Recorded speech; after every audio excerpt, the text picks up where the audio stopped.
Hello, hello? Hello? Hello? Is anyone out there? It's a mom's night out. You guys, this week we sit down with Erika Ayers Badan, former CEO of Barstool Sports, current CEO of Food 52, and the author of Nobody Cares About Your Career. Erika put herself on the map in 2016 when Dave Portnoy chose her as Barstool's first ever CEO.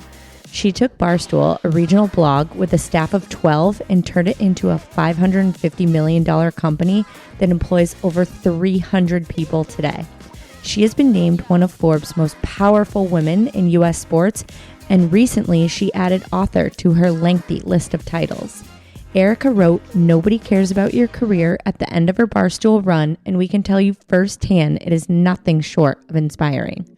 Today, Erika is the CEO of Food 52, which is a culinary, lifestyle, and homeware company. Erika is a woman who makes her own rules. She is absolutely brilliant and has stayed humble despite her overwhelming success. She's also a mom of two. On this episode, we talk about her book, the nuances of being a female and a mom in the workplace, and so much more. This episode is truly for everyone. It's for the working mom, the stay-at-home mom, the mom who might want to get back into a career, the mom who might want to start her own business. This is also for non-moms. This was truly a dream interview for us, and we can't wait for you all to hear it. We are here with Erika. Erika, first of all, thank you so much for meeting with us.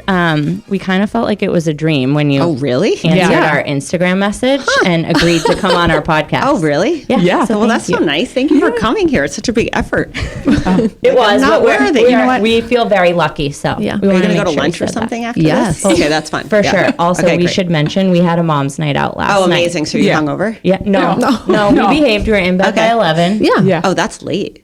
Oh, it is late for us. I go to bed so early. What time do you go to bed? Ideal like 8:30. I can get on board with that. I like a 9 p.m. You go to bed at 9. They'll be texting and I won't respond. Oh, definitely. And I'm like, in the morning, I'm like, I'm sorry, I was asleep. Night owl. Yeah. But we're working on it. Yeah. Okay, well, that's all right. It's going to be a night owl. We're formed night owls. Yeah. Exactly. Okay. So obviously our podcast is called Mom's Night Out. And obviously we read your book. And I was a little interested that you don't really talk about being a mom much in your book. I think you have a page and a half in your book. Oh, I doubt it. That talks about being a mom. Yes. So talk about that. Is that on purpose? Yeah, definitely. Okay. I always felt that it was just rude that women executives are supposed to context switch like immediately between being an executive and being a mom.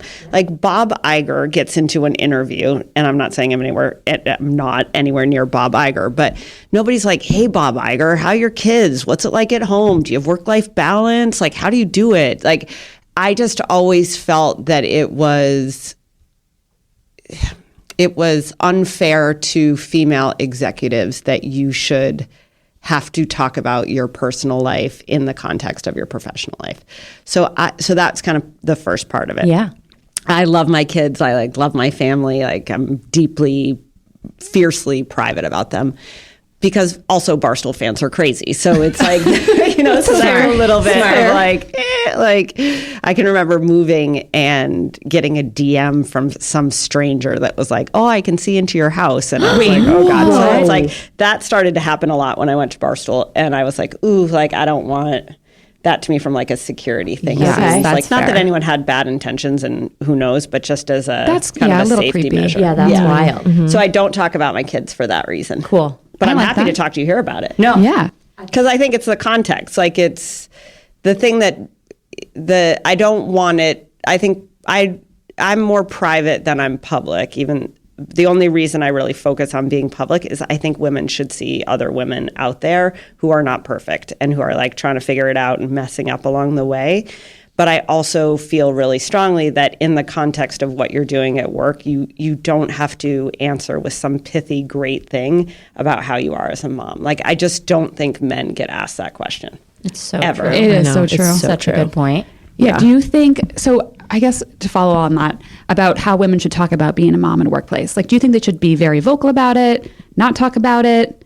Oh, that's a great question. I think people should be themselves, like, I think there is a situation and a time to always talk about your kids, and kids are amazing. And once you start talking about it is, I think, a really important and great way to bond with other people at work. Like, I have a woman who works with me who has teenagers, right around the age of my kids. And it's like, it's great to be like, oh my God, are you going through this? I'm going through this. Which is true of moms everywhere. Do you know what I mean? Yes. Like, how are you managing this? Why did nobody tell us this? Yeah, exactly. Yeah. Teenagers are tough. But I do write a lot about when you're pregnant at work and how much time you spend talking about your pregnancy. I think in general at work, especially if you're a working mom, you're making the most of such a short amount of time because you want to get home and be with your kids. Like, I feel almost panicked, out of breath when I'm at work because I want to get the 4:45 ferry so I can get home to see my kids before dinner. Wait, thank you for saying that. It's like a panic. Everybody can relate. I'm always watching the clock, and I'm like, I have to leave the office because I'm going to hit an hour of track, and I need to be there to pick them up. And then it's like practice and dinner. And then you're on your second job, which is like the Uber job, like the second job. Oh my God. Which pays way less, but is seemingly more rewarding. But I think that when you're a working mom, you just become crazy efficient. And I think that's a superpower of working moms. So I do think it's great to talk about your kids at work and be human at work. I don't think it should get in the way of making the most of that time so you can go home. Like, every day I'm like, I want to go home. Like, I leave work in the morning and I'm like, or leave to go to work in the morning. I'm like, I can't wait to get home. So how am I going to how do I have to be in the office for the highest impact amount of time possible? I love that so much. And this is a great segue to our next question, which is, you said that you think moms are good employees. Mm-hmm. What about CEOs? What makes moms a good CEO or in a high management position? Moms are great everything. Like, seriously. Moms are great because you know why? It's like you work so hard and you are so giving to everybody else. Like, and it's not doing it for the like attaboy or the accolades. Like, there are no accolades. I think it's lonely to be a mom because your kids, when your kids are little, they're like delicious and they just want to like love you up and you want to love them up. But as they get older, it becomes more of a job, I think, with kids where you're trying to teach them things and you're trying to make them more resilient or more independent or more confident or prepared for whatever is ahead. I think running a business is the same way, is that, you're trying to build something. You're trying to create. I don't love when people are like, work is a family. Like, work is not a family. But I do think the same principles kind of apply, which is like you're trying to create an environment. You're trying to build a vision for becoming something else or moving beyond where you are today. And you're trying to do it in a way that builds people up. And I think that's why women are so empathetic. They're great connectors. They are intuitive in, I think, ways that are really unique. Yeah. And they're also efficient. Like, I think that's the other piece. Like, the most efficient people at work are always the working moms. You want something done, totally give it to a mom. Give it to a Ask working mom. mom. 100%. Ask mom. Okay, so do you think as women, not just moms, but as women, we're told all the time that we can't have it all? What do you think about that statement? I've been like chasing it all forever. And it's like, I don't know if you can have it all. I think it's hard to have it all at once. Yeah. And I think that's the hardest piece of it. I think the thing that's hard is like, I'm very anti this like idea of balance because I think it's like another expectation that women have that you're like supposed to have balance. Like, oh my God. It's like being skinny. Do you know what I mean? Like, you're supposed to, I write about this a lot in the book, like you're supposed to look great in a bikini and be great at work. And I'm like, there's no time for the gym. Like, there's I don't have time to worry about, I'm like shoving a cheeseburger into my face and not going to the gym and then like having a gallon of wine. Like, that's not healthy, but I think that's the reality. It's the truth. It's true. So I think balance is one of those things that is a very dangerous a dangerous term because it's pressure. I do think you can absolutely have it all. But I think my experience, I think my greatest shortcomings and failures have been that I lost myself in trying to get it all. Wow. And I think that's the danger line. Yeah. There's nothing left of you when it all shows up. That's powerful. That's a powerful message, I think, for so many of our listeners. I also think women really struggle to set boundaries when they're juggling career and motherhood and relationships with partners or friendships. Can you share with us how you go about setting those boundaries? Oh, I don't think I'm great at that, but so you're in good company. Yeah. It's a journey. I do think there's this isn't answering the question, but I do think there's this really interesting thing happening, or at least with women my age, where it's the go back to work time. When your kids stop needing you so much and you want to find something that fulfills you. I think my hope is that my book speaks to women, not just who stayed in the career game and worked their way through it, but who did take 20 years off or 15 years off or 10 years off or whatever, and not off, but not in the workplace, and then are trying to reinvent themselves. I think that's super, super important. I just totally blanked on your question. About setting boundaries. Oh, boundaries. That's because I don't have any. but no, that was a good answer. I know, I'm just listening. I'm taking it all in. No, but on the boundaries thing, I struggle with boundaries. I think most women struggle with boundaries because your inclination is just to either make it easier, where it's just path of least resistance to get something done. I think that's the most dangerous thing for women, to be honest. It's just I'll just take care of it because it's faster and I have to deal with less bullshit if I just do it myself. And then the second is holding the line. I think one of my greatest mistakes as a mom was I was working so much and I was so worried about keeping up at work that you go to work all day and then I would come home and I'd feed when my kids were little, feed my kids. Then I'd put them in the tub and I'd be sitting on the side of the tub on my phone doing email. Yes. And it's one of my greatest regrets. Wow. And I can relate to that. I had a woman who worked for me at Barstool who I was emailing with one night, and she was my kids are in the tub and I'm just trying to hold on one second, my kids are in the tub.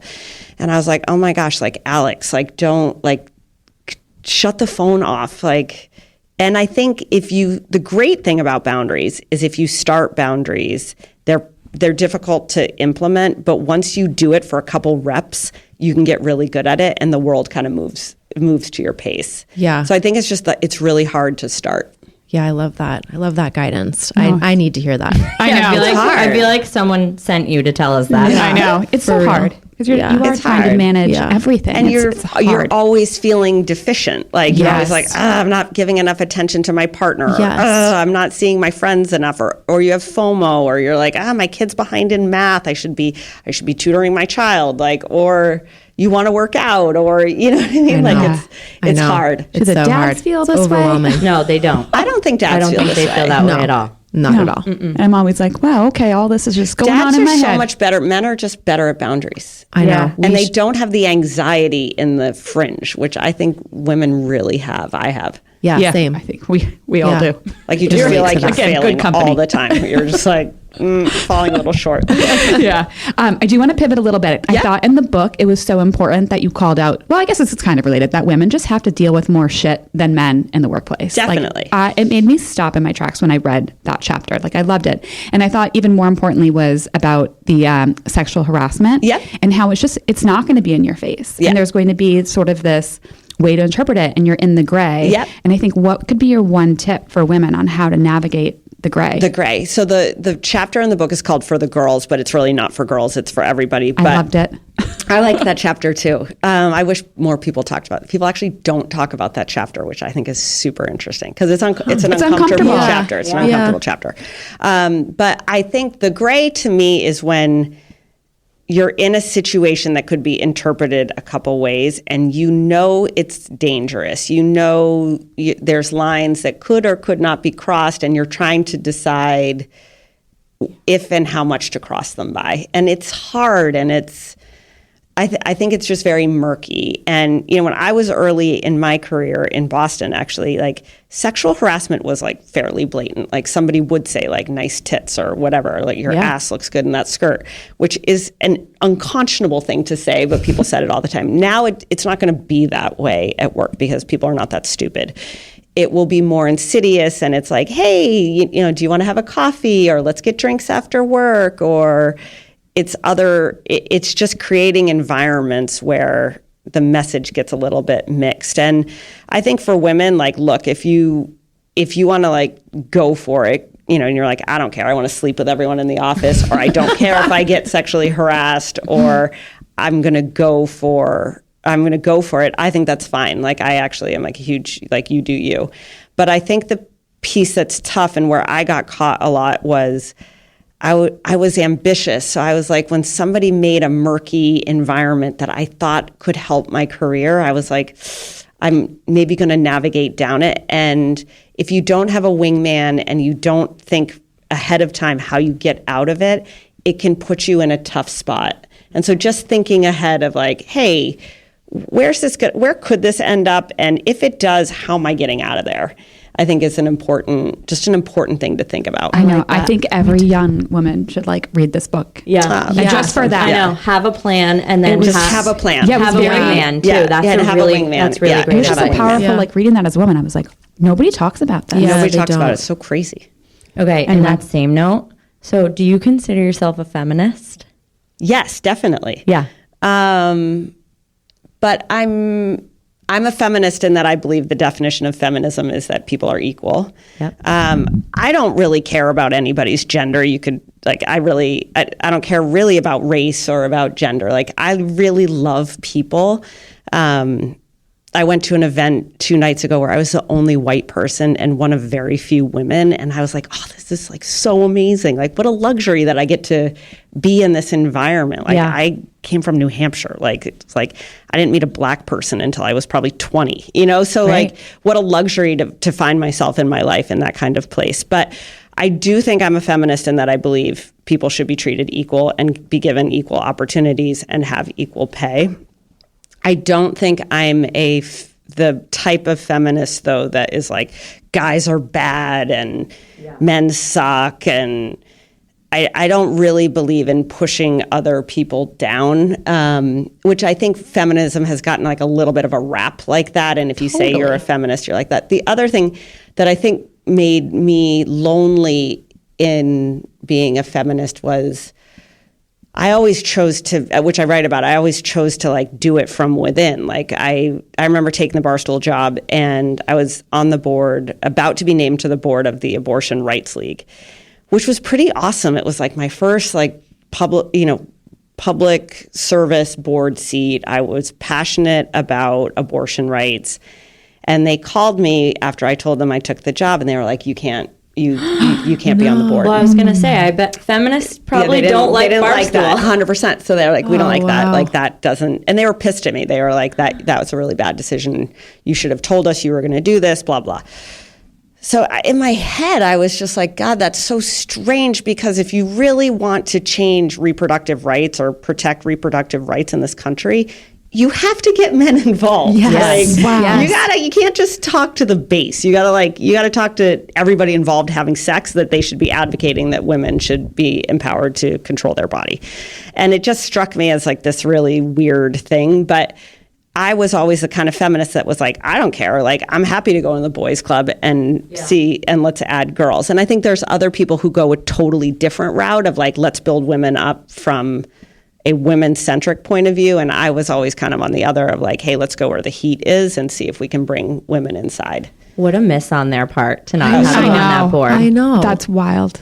Guys, you So messed funny. up. If you're listening, if you're out there listening, you really messed up. They're like political people, though. It was like, That's the problem. yeah. It's like Politics Yeah. are Yeah. everything. It's going to get wacky over the next couple months. It's going to be wacky. Yep. Okay, I'm going to change directions ever so slightly. Did you ever get pushback from your spouse as you pursued your career? Definitely. And probably rightfully so, to be honest with you. I was a maniac about work, just a maniac. I gave way too much to work over the course of my career, for sure. And I think it's hard, and it was honestly like I couldn't be stopped. Like it just was like fueling the animal inside me. Like I just was like, this is like a beast. It was out of control. Actually, I think it was out of control. I don't regret it because it worked out. Career wise, I've been doing more than I ever thought possible, and I'm so grateful for it. But I do think it comes at like a pretty hard cost, and I do think I made a ton of mistakes along the way. And I do think if you're a spouse and you have a workaholic spouse, it's also really lonely. Like that's just shitty feeling, and I think I could have handled that better in my marriage. And I think it's a good topic for families with two working parents because it's stressful. Like you're stretched so thin between what the kids need and what you want to do with your friends and then what your work requires, and they're different things, and travel, and all that. So yeah. No, I totally agree. I think we all. What's your advice for us? Yeah, how do we I don't know if I'm like a good advice person for that. I think it's like you've got to set, it's the same boundary thing, and it's almost like rituals. Like I'm in my like late 40s at this point. Like I'm trying to really preserve very sacred time.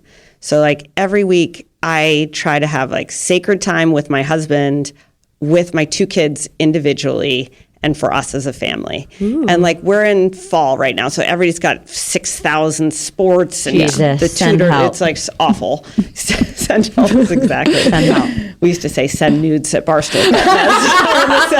That's a different show. But imagine. You're like, no. Send nudes. No, wait. Just kidding. I don't want to see your nudes. Exactly. Yeah. Anything but. But I do think you kind of got to pick your spots. Like, and I try to be pretty scheduled with it. So like tonight I have a date, and Sunday we're going apple picking as a family. And like nobody wants to go apple picking but me, but like we're all going to do it anyway. And everyone's going to be happy too.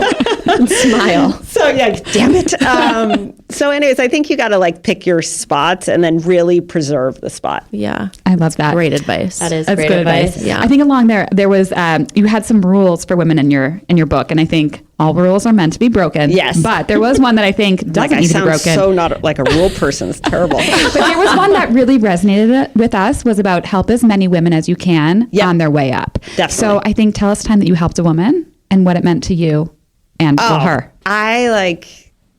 I love helping people in general, not just women, but I think Lindsay Shookus, who was the SNL producer, we did a speaker series with her a couple weeks ago. So she was a big SNL producer.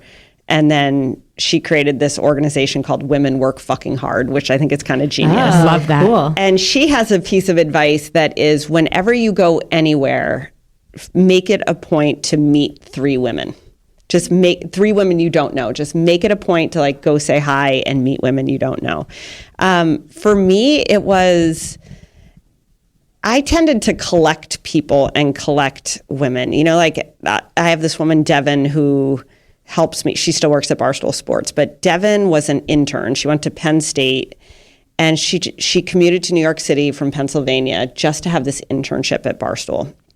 And it was crazy mature and also insane self-sacrifice for an 18-year-old. Like it really was just amazing. And I remember being like, you're doing such a good job. And this was, 6 years ago at this point. And I think helping someone can honestly sometimes just be seeing them and being like, you're crushing it. Like you're doing such a good job. I think, and I have tried to do that with women all over my career. I think the second thing is giving them the benefit of attention, where you can learn from them, so you're getting the benefit of their attention too. But like, hey, here's 3 things you could think about and that you could work on, and if you really want to take it to the next level or go to a new place. And then the third thing is everybody screws up. So if somebody, I think, when things go wrong, people tend to just scatter, and it makes people feel very alone. So when a woman trips, you've got to like reach to the woman and be like, hey, it's okay. Like everybody screws up. Like, how can I help you up? You know? So I think that's super important. I'm dealing with something right now at my daughter's school where there's a bully and she was bullying my daughter and other kids. Right. And like girls are just nasty. Like nasty. And the mom found out, and then it was this whole kerfuffle of like, who's calling the mom and telling the mom what the daughter did, blah, blah, blah. And so the mom was like really clearly like deeply upset by it and very deeply apologetic. And, you know, everyone else was kind of like haughty and a little bit like, oh, like, you know, I'm sure the lesson will be learned, blah, blah. And I wrote her on the side and I was like, everybody messes up. And that's not untrue for a 13-year-old either. And like, you know what? Like, pick her back up, have her learn her lesson. Don't excuse it, you know, make change from it. But like, we're all on a journey. And I sometimes feel like when people are down, it's really easy to shove them further down. And I think for women, that's especially hard. So I think it's true for girls too. So I think just reaching to people when they're hurt, I think is important. That's such good advice. This is sort of on par with it, this question. But so there's mean girls. We just talked about it, and bullies. And there's mean girls in the workplace. Definitely. So how do you deal with mean girls in the workplace? I can't stand mean girls. Same. They suck. It's also like, why? You know, like it's just so dumb. Much it's just effort a waste to be of mean. Time. So much effort to be mean. It is so much effort to be. It's a choice. I actually think it's a choice. Being mean is a choice. And choosing to be popular is a choice. Ooh. And I actually think that's why girls are mean, or women or people are mean, is that they're seeking, they want to be on top of the heap. You know, they want to be popular. They want to be quote unquote successful, or they want to be perceived as something good. And I think that I think there's a lot of people in the workplace, mean girls in the workplace, just cut other people down. Like, it's just like, it's an art form. And you can be a little bit, it's like sexual harassment. You can be kind of like insidious about it. It's like, you're not outright dogging the person, but you're kind of like, like, did you see the way Jessica did blah, blah, blah? Or you're like, well, like it's subtle. There's a subtlety to the shade, which I think is really negative. I don't like to be around negativity. So I'm like, I don't like it, and I tend to snap.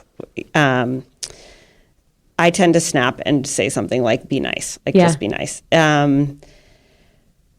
But I think the biggest thing is, like, if you have that much time to be mean, you're clearly not busy, and you're clearly not focused on building yourself into something new. Because anybody who's trying to build themselves into something new realizes you have to fail a lot to get there. So you're going to look stupid. And I think the mean girls end up just being like really stagnant, and they never go anywhere. Boom, mic drop. Which is satisfying. So satisfying. And they then pass it along to their children, and that's crazy too. Yeah, that piece is dangerous. I think to the moms thing, I think kids have become such a luxury and an obsession that the moms and the moms are just over involved with their kids. Mm-hmm. That's my hot take on it. I just think we're a little too worried about making everything perfect and comfortable, and you never want your child to suffer, and you never want your child to want. And I actually see it on the other side, as I see it when those kids get into the workplace, and those kids suck because they're inept, because they have no thick skin. They don't know how to deal with boredom. So they don't know how to self-direct. They don't know how to they don't know how to get feedback, and feedback like, hey, that sucked. And, you know, when you take your first job, like, I don't know about your first jobs, but like, I got screamed at every day, like my first 10 jobs. Oh, yes. Like, you can't, the incoming group, it is not able to be yelled at. And granted, it's not that yelling at is a perfect thing, but just resilience. And then I also think it's just entitlement. Like, I was watching, sorry, and I'm rambling, but I was watching this commercial for Target, I think, or Amazon. Target, I think. And it's the Target. Have you seen this commercial where it's the Target commercial and the kid is talking? It's like this little like cute, geeky, like 8-year-old. And he's like, I used to be into sharks or I used to be into cowboys. Like everything was cowboys. And he's like, now I'm into sharks. And like, all I want is sharks. Everything is sharks. And then it's like, it's in the meantime, it's showing the aisles of Target or whatever the retail store is. And it was sharks and now it's, or it was cowboys and now it's sharks. But the message of the commercial was the kid's in charge. Yeah. And I haven't seen it. Oh my God. I was like, I watched it with my husband and we were like, oh my God, that's such a sad message about the kid is like pounding on the table. Like, I want shark sheets. And the mom's literally and the mom's filling like getting the cart. whipped. Yeah. So I think we have enabled that. And that is, you're on this treadmill of serving your child and your child doesn't know what they want. And then they become kind of tyrants. And then you put them into college or you put them where I get them in the workplace. And, those folks struggle. Yeah. I think we agree with you. We've talked about this before about how your kids need to be uncomfortable. Definitely. And that's where you probably learn your best Yeah. lessons and have the most 100%. growth. Yeah. We all should endeavor to be constantly uncomfortable. Yeah, definitely. Not insecure, but just like, hey, I'm like trying something new. I don't know how to do it, Yeah, that's how you learn. Okay, do you have someone that you can go to with your problems? I think as women, we always are finding other women to go to and talk to, but is there someone you go to and like that outlet and release for you? And how do you go about identifying that right person? Ooh, okay. I think that's a great question. I have a bunch of women like that. It's funny. I think there's this trend with women. I don't know if you feel this way, but it's the like text affirmation relationship. So most of the women I'm closest to, I talk to most over text. So for me, like 2 out of 3 of them live in California, my closest ones, 2 out of 4. Two live here, 2 are in California. And it's a weird dynamic because text can be really emotional, obviously, and very personal, but it's also like you got this, and it's the hearts and the whatever. So I tend to, I'm more of a keep it in kind of person, just honestly, but I think you got to be careful of who you choose. I think your environments are relentless. I write about it in the book, and your friend environment is also relentless. So if you are choosing the person to confide in, and that person herself is not healthy, or that person herself is not on a journey, then chances are that person's probably not going to give you great advice. So I think you want to choose people who are either on a similar place as you, who you admire, or people who have gone before you. Like one of my closest friends is probably 15, 20 years older than me. And I really value that because she's, when I think something's a huge problem or, she's like, that's so stupid. Like, why do you even care about that? But that's good advice for me. So I think it's just choosing people who are on that path. Yeah, no, that's great advice. Okay.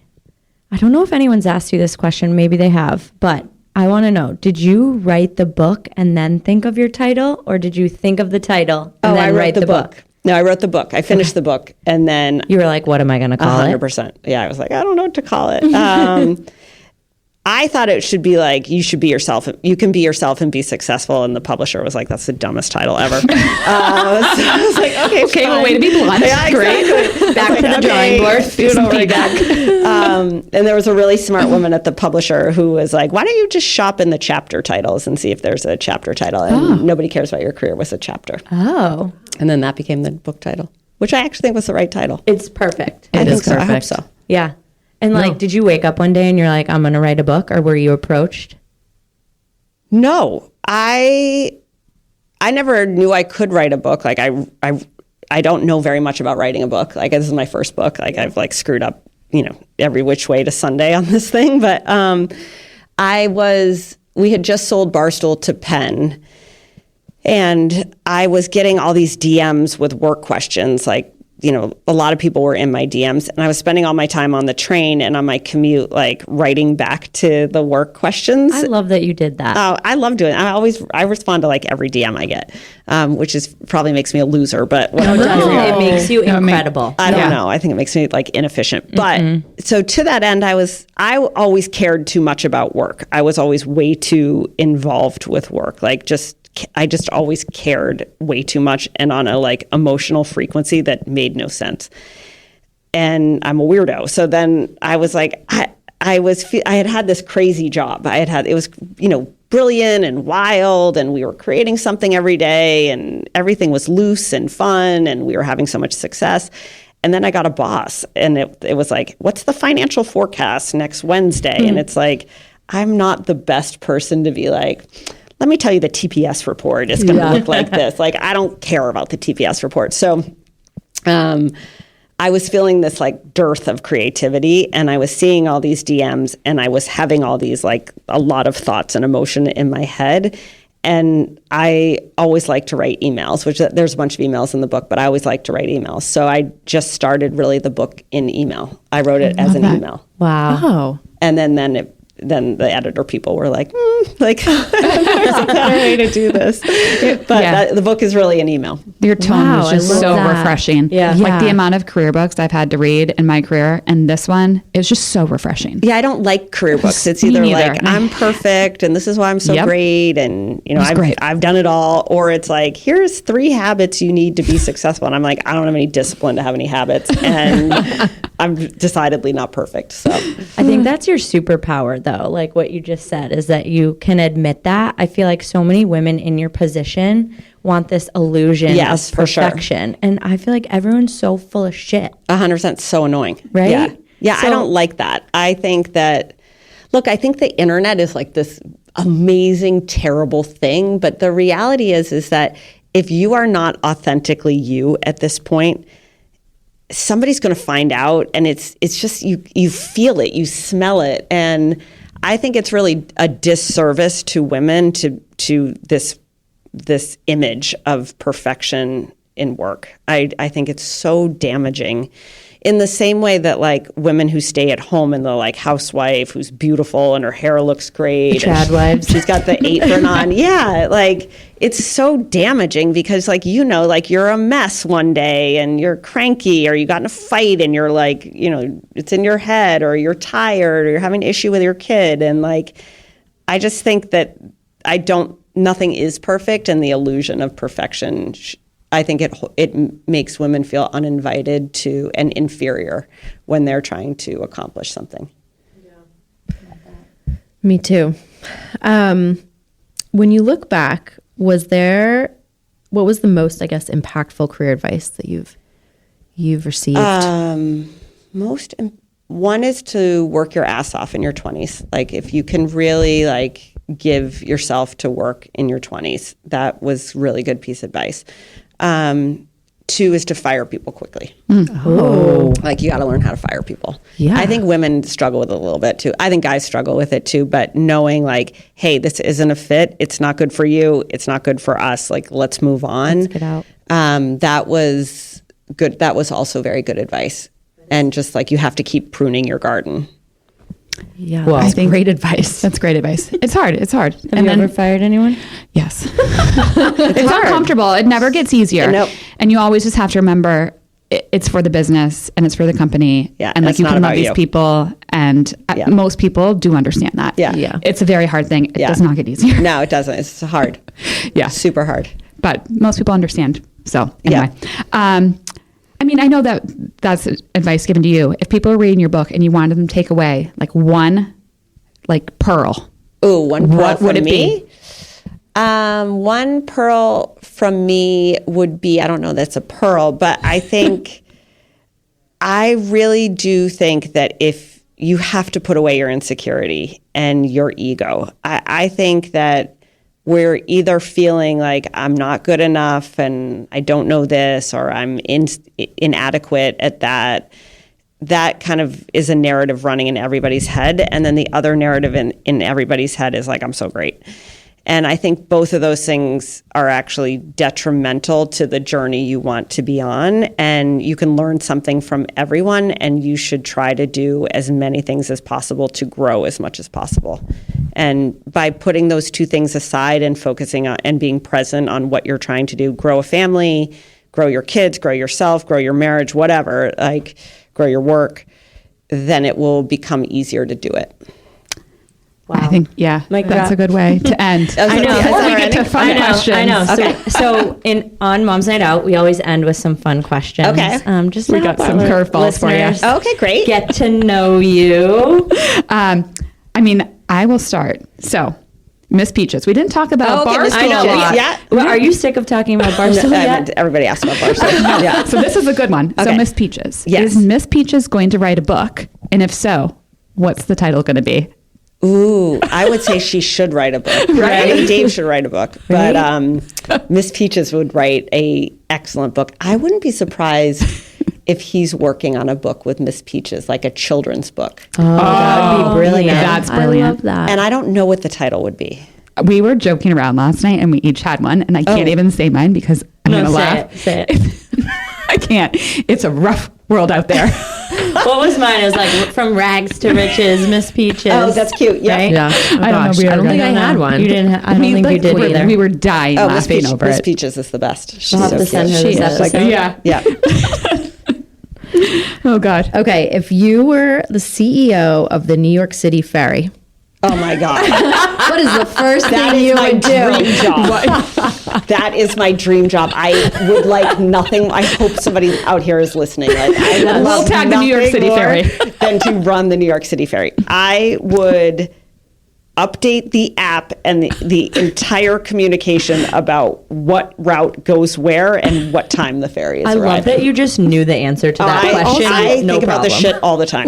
No, I literally was I hope like, they're listening out there Yeah. because that feels pretty manageable. It seems like not a big stretch goal. No. Oh, the New York City Ferry I think about all the time. I just I love literally watching you on the love morning. I watching your love you on the videos. ferry. It's I'm amazing. like, how would I do it differently? I was like, I would that's change the the snacks. question. Like they have like Upgrade 'em. 400 bags of Doritos and like not much else. Is there alcohol on the ferry? Definitely.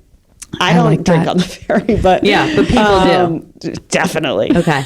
People are getting Oh yeah, like New York City hammered on the Ferry. way home. Yeah, exactly. New York City Ferry. That's my dream job. That's wild. Maybe they'll Wow. hire me. I think they mean, should. they should. That'd be fun. If Probably they were not, smart, but- they would. Okay, and then our last question: what's your favorite way to have a mom's night out? Like, what's your Ooh, favorite thing to okay. do? Oh, I mean, a mom's night out, I think is like, it should just be easy. Like, it Yes. doesn't matter what it is. Like, you're going to have margaritas or you're doing Kim Crawford or whatever it is. Like, you're at somebody's house, you're out somewhere. I think like it's just the environment where you can just create that connection, and then you're just talking about whatever ridiculous thing is happening. And I think that's a great mom's Has to night be out. easy. that. Has It to should be easy. Yeah. I like Because that. I think the mom's night out where everyone has the scheduling, like this happens with God. a lot of my Yes. girlfriends, is like the fucking scheduling is like, by the time we get to like 4 possible dates next March, You're that, like, so stressed already. And I'm like, I don't want to go. Yeah, I don't want Right? to. I'm It's out. like I'm out. Halloween. I'm like, Have I fun. can't have the pressure. I don't want to go. Yeah, and then like you're like, oh my gosh, there's so much pressure on that one night, and it Yeah. never lives up Yeah. to It like never what it lives should to be. it. It's true. Yeah, And it's I not think what the it's meant to be. impromptu mom's Yeah. night out is the best Okay. night out. Yeah. I love that. Love that. Erica, thank you Thank so you much so for much. being This with was us. great. This was amazing. Thank you. You have fans in us, and we Thank feel you lucky for that you took coming the here. time.